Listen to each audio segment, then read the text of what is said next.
কেমন আছেন বন্ধুরা? আশা করি সকলেই অনেক ভালো আছেন। তো আপনাদের সামনে আবার আমি চলে এসেছি নতুন একটি ভিডিও নিয়ে। আজকের ভিডিওতে আপনাদেরকে শেখাবো ছকার ছায়া কীভাবে কাটিং করতে হয়। তো এখানে আমি 2 মিটার ছিট নিয়ে নিয়েছি। পুরো ছিটটাকে আমি প্রথমে মেলে নেব। ছিটটাকে মেলে নিয়েছি। এবার এখান থেকে আমি একদম ধার থেকে মানে ছিটের যে সাইড আছে সেই সাইড থেকে 4.5 ইঞ্চ চওড়া করে একটি পটি কাটিং করে নেব।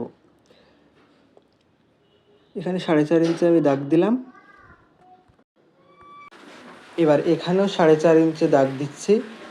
এবার দুটো দাগকে মিলিয়ে দেব।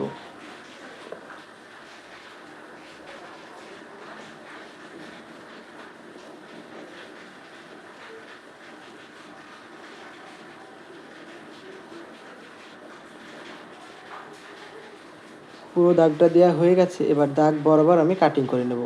এই পটিটার লম্বা আছে 39 ইঞ্চি বা 1 মিটার এবং চওড়া আছে 4.5 ইঞ্চ। এটা দিয়ে আমাদের ছায়ার কোমরের পটিটা বের হয়ে যাবে। এটা বের করে নেওয়া হয়ে গেল। এবার এটাকে আমি সরিয়ে রাখছি। তারপরে পুরো ছিটটা তো আমার 2 মিটার ছিল। এবার 2 মিটার ছিটকে আমি মিডিল দিয়ে ভাগ করে নেব 1 মিটার 1 মিটার করে।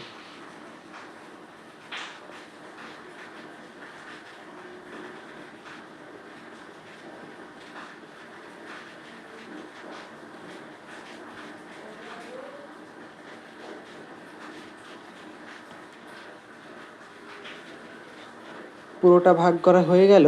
এখানে থেকে আমার দুটো পার্ট বেরিয়ে গেল। প্রথমে আমি একটা পার্টকে নিয়ে দুভাঁজ দিয়ে নেব। দুভাঁজ দেওয়া হয়ে গেছে। এবার আমার নিজের দিকে রেখেছি জোড়া সাইড এবং বিপরীত দিকে রেখেছি খোলা সাইড। এবার এখানে আমি নিচ্ছি মাজার মাপ। আমার মাজার মাপ যতটুকু হবে তাকে 8 দিয়ে ভাগ করে 1 ভাগ নিতে হবে এবং তার সঙ্গে 2 সুতা এক্সট্রা সেলাইয়ের জন্য। এখানে টোটাল আমি 5 ইঞ্চ নিলাম। জোড়া সাইডে 5 ইঞ্চ এবং খোলা সাইডে নিচের দিকে 5 ইঞ্চ। এবার দুটো দাগকে মিলিয়ে দেব।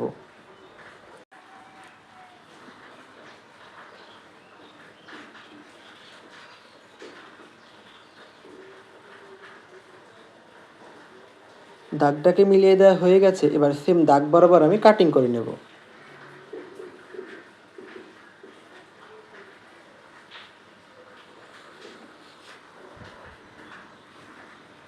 কাটিং করা হয়ে গেছে। এখান থেকে আমার দুটো পার্ট বেরোলো। এবার দুটো পার্টকে আমি আলাদাভাবে ভাঁজ করে রেখে দেব। এগুলোকে সরিয়ে রাখছি। তারপর আরেকটি পাঁচটা আমি সেম দুভাজে ভাঁজ করে নিয়েছি এবং এখানে 5 ইঞ্চ নিলাম এবং নিচের দিকেও 5 ইঞ্চ।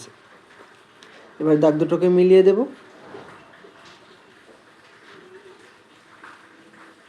দুটো পার্ট কাটার একই নিয়ম, সেম একই নিয়মে দুটো পার্ট কাটিং করতে হয়।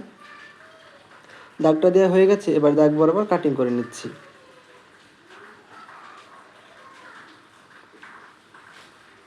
কাটিং করা হয়ে গেছে। আগে আমার দুটো পার্ট বেরিয়েছিল, এখনও দুটো পার্ট বেরোলো। একটা জোড়া পার্ট এবং দুটো খোলা পার্ট।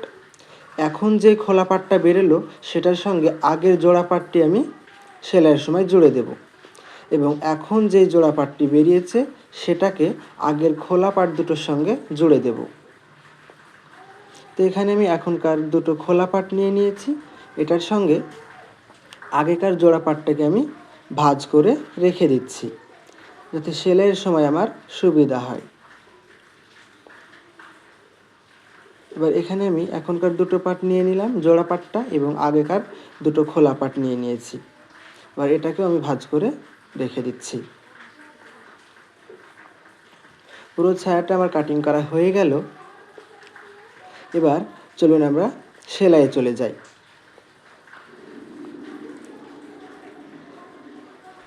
এখানে আমি একটি পার্ট পুরো নিয়ে নিয়েছি। টোটাল এখানে 3টে পার্ট আছে।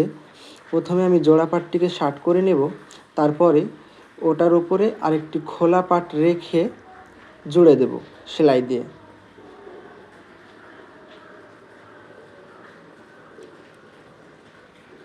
সেলাই দিয়ে জুড়ে নেওয়া হয়ে গেছে এক সাইডে। সেম একই নিয়মে আমি এই সাইডেও আরেকটি পার্ট জুড়ে নেব।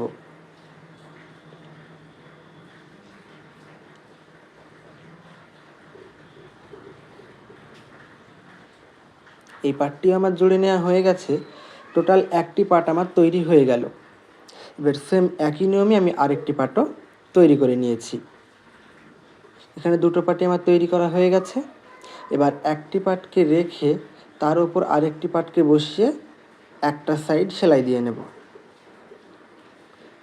এখানে একটা পার্ট রেখেছি, এবার এটার উপরে আরেকটি পার্টকে বসিয়ে নিলাম। দুটো পার্টের সোজা সাইডটা ভিতরের দিকে রেখে সেলাই দিয়ে নিতে হবে। এবার এই ধার দিয়ে একটা সেলাই দিয়ে নিচ্ছি। সেলাই দেওয়া হয়ে গেছে। এবার আমি কোমরের পটিটা লাগিয়ে নেব। তো এটাকে আমি শার্ট করে প্রথমে সোজাভাবে রেখে দেব সাইড নিচকার পার্টগুলোকে। তার উপরে কোমরের পটিটার দুই মাথার সাইডটা মানে লম্বার দিক থেকে দুই মাথাটা আমি 1/2 ইঞ্চি করে মুড়ে সেলাই দিয়ে নেব। তারপরে চওড়ার দিক থেকে আবার 1/2 ইঞ্চি মুড়ে সায়ার আগেকার পার্টটির উপরে নিচকার পার্টটির উপরে বসিয়ে একটা সেলাই দিয়ে নেব। সেলাই দেওয়া হয়ে গেছে এখানে পুরোটা। এবার এটাকে আমি উল্টিয়ে নিচ্ছি। উল্টিয়ে নেওয়ার পরে এটাকে এবার আরেকটি ভাঁজ দিয়ে আমি এটার উপর দিয়েও সেলাই বসিয়ে নেব। এবার কোমর পটিটা আমার 2 ইঞ্চি করে থেকে গেল।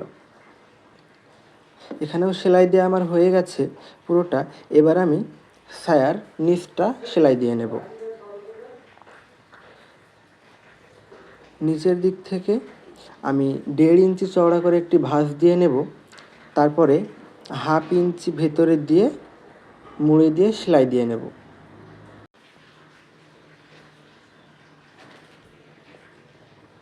নিচটাতেও আমার সেলাই দেওয়া হয়ে গেছে। এবার যে খোলা সাইডটা আছে মানে সায়াটার যে একটা খোলা আছে সেই খোলাটাও এবার আমি সেলাই দিয়ে জুড়ে নেব। তো উপর থেকে আমি 6.5 ইঞ্চ নিচে একটি দাগ দিয়ে দেব। এই 6.5 ইঞ্চ আমার ফাঁকা থাকবে। ছায়ার ক্ষেত্রে এটা রাখতেই হয়। 6.5 ইঞ্চ ফাঁকা রেখে নিচটা সেলাই দিয়ে নিয়েছি। পুরো ছায়াটা আমার তৈরি করা হয়ে গেছে। আজকে এই পর্যন্তই। দেখা হচ্ছে আবার পরের ভিডিওতে। ভিডিওটি ভালো লাগলে একটি লাইক করে দেবেন।